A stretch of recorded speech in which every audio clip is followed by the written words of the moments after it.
The Cheviot Hills, September 19th, 1415. While Henry V masses the main English army at Southampton for the coming Agincourt campaign, a damp mist sweeps across Glendale, where a tiny defensive screen prepares for an impossible stand. The stark grey shape of the 2-meter-high Bronze Age monolith stands solitary in the evening light, an ancient marker now serving as England's last defence on the Anglo-Scottish frontier. A force of just 440 English soldiers faces a massive Scottish raiding army of 4,000 men. The arithmetic is absurd. The south is emptying. There is no relief coming. Sir Robert Umfraville watches the mist on the northeastern horizon. He does not yet see them, but they are already inside England, and they are marching directly toward this position.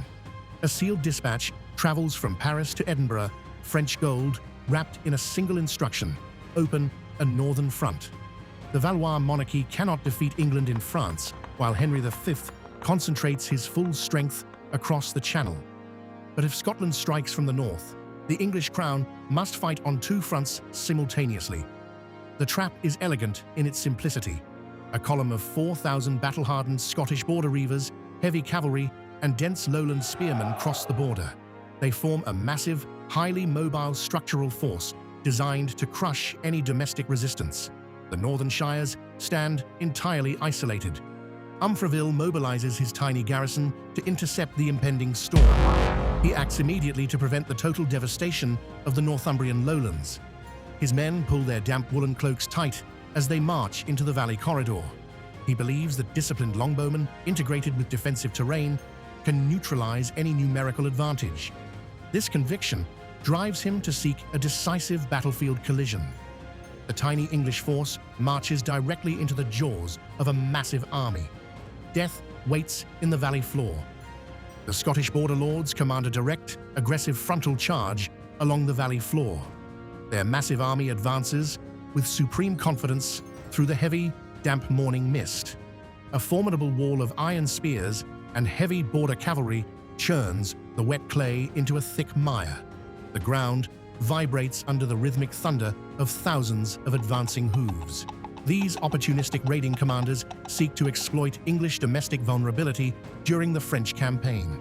They see a small detachment ahead. They expect an easy slaughter.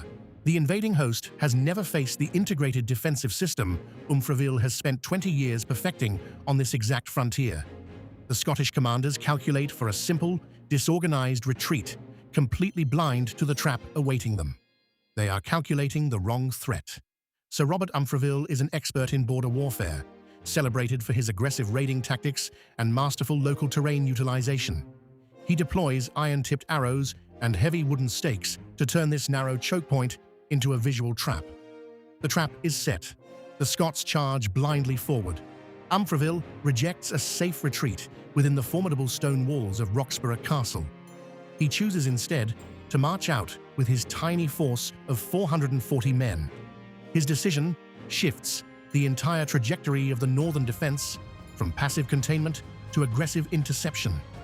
He stakes the survival of Northumberland on a single, high-stakes engagement in the open field. This bold command galvanizes his disciplined soldiers as they stand their ground. The choice is irreversible. The narrow valley of the River Glen at the foot of Yeavering Bell creates a natural geographical bottleneck. This confined topography severely restricts the movement of any large military formation. A waterlogged riverbed traps the right flank, while the steep, volcanic slopes of the mountain hem in the left. The wet clay floor of Glendale offers no room for tactical expansion or lateral retreat. The landscape itself becomes a deadly prison for the advancing invaders. The trap closes tightly. Umfraville places his 140 heavily armored spearmen in a compact block across the narrowest point of the valley floor. This solid wall of oak and iron locks their flanks securely against the marshy banks. Simultaneously, his 300 disciplined longbowmen occupy the lower slopes of Yeavering Bell and the gravel mounds near the ancient monolith. Their self-yew bows are unstrung, waiting for the precise command to engage. Each archer stands motionless in the damp air. A heavy silence grips Glendale. The explosive collision on the waterlogged valley floor instantly shatters the silence as the Scottish schiltrons smash into the English line. Braced shields buckle under the immense numerical weight of 4,000 invaders. The thin English line of spearmen begins to buckle and compress under the relentless pressure. The English archers reach for their next shaft and find nothing. The arrows are gone. For the first time in the battle, 440 men hear the Scottish war cries with nothing between them and 4,000 blades. The defensive line faces imminent slaughter. Umfraville executes a brilliant, desperate tactical adaptation at the Battle of Yeavering 1415 to save his dying front line. He refuses to allow his outnumbered forces to be swept away by the Scottish momentum. He orders his 300 archers to drop their empty self-yew bows and draw their lethal close-quarters weapons. They prepare to plunge directly into the roaring chaos of the melee. This high-stakes commitment marks the absolute point of no return for both armies. The final slaughter begins now. The agile English archers use their superior mobility to swarm the flanks of the dense Scottish schiltrons. Fighting on foot, without heavy plate armor, they sprint across the wet, muddy turf with terrifying speed. They duck under the long, clumsy pikes of the trapped lowland infantry. Their sudden flanking maneuver completely transforms the dynamics of the waterlogged battlefield. The massive invading host find themselves compressed into a helpless mass. The mechanism of English victory is unleashed. The Scottish knights look down in horror as unarmored men assault their positions with brutal, pragmatic weapons. English archers swing heavy, lead-headed mauls capable of crushing steel helmets and shattering bones with a single blow. Broad-bladed hunting daggers find the exposed joints of the finest French subsidized armor. The waterlogged valley floor becomes a horrific logjam of dead horses and screaming men.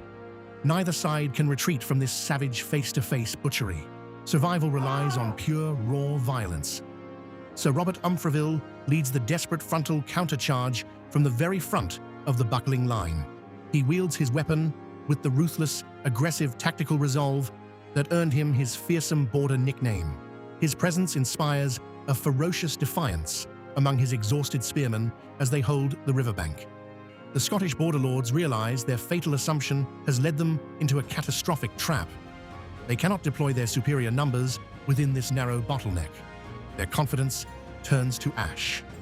The cohesion of the massive Scottish schiltrons shatters completely as panic sweeps through the rear ranks. The Scottish border reivers and light horsemen abandon the infantry and flee the field. This sudden desertion triggers a catastrophic, cascading rout across the entire valley floor. Men discard their heavy weapons and unwieldy pikes to escape the relentless, vengeful butchery.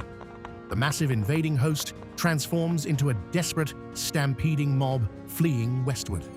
The largest Scottish raiding force of the year has ceased to exist. A wave of grim satisfaction washes over the exhausted English defenders as the enemy host disintegrates before them. The field goes silent, save for the groans of the wounded lying in the blood-soaked mud. Sir Robert Umfraville refuses to allow the defeated survivors to escape unscathed. He orders an immediate, relentless pursuit deep into the rugged valleys of the Cheviot Hills. His light border horsemen unleash a modern terror upon the fleeing Scots. No mercy will be granted tonight. The English pursuit maintains a grueling pace for a staggering 12 miles deep into Scottish territory. This ruthless chase transforms a battlefield defeat into an absolute strategic catastrophe for the Kingdom of Scotland. The butcher's bill is 60 dead, modest by the standards of mass slaughter, but catastrophic in its composition. 160 high-ranking border knights are taken prisoner. The captured ransoms inject substantial wealth into the impoverished local economy of Northumberland. Umfraville's garrison secures a vast quantity of abandoned weapons, horses, and supply wagons. The victory is absolute. The French Valois monarchy expects a successful Scottish diversion to paralyze the English crown.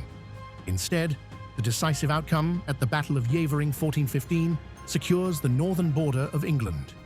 Henry V's grand invasion fleet sets sail from Southampton with complete confidence that the homeland is safe.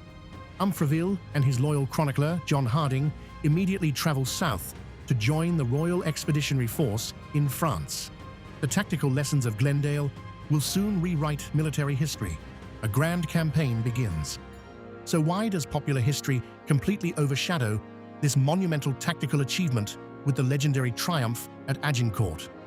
The victory in the fields of France captured the national imagination, leaving the brilliant defense of Glendale to fade into localized memory. Yet the exact tactical mechanisms deployed by Umfraville's longbowmen were repeated on a grand scale across the English Channel.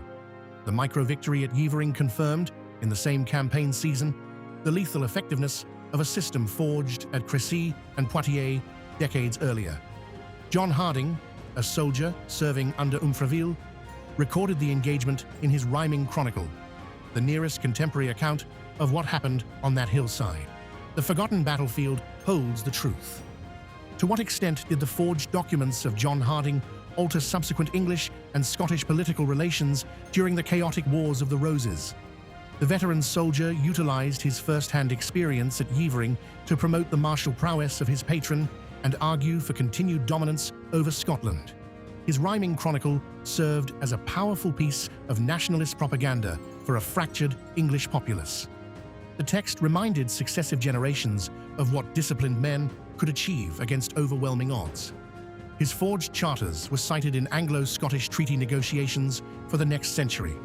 The ancient Yeavering battlestone remains standing today as a silent, physical testament to one of the most lopsided military victories in medieval history. This upright volcanic monolith serves as a permanent anchor for the cultural memory of the impossible victory of Glendale.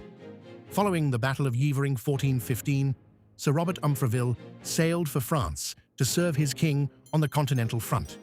His veteran border garrison immediately joined the grueling siege of Harfleur, plunging directly into the opening engagement of the Grand Campaign. The fires of war cross the sea. The Yeavering formula travels south within weeks, from the Cheviot Hills to the siege lines of Harfleur. Subscribe to stay with this series. The next engagement is already in production. If you are watching on a television screen, the QR code on screen now will take you directly to the subscribe button on your phone.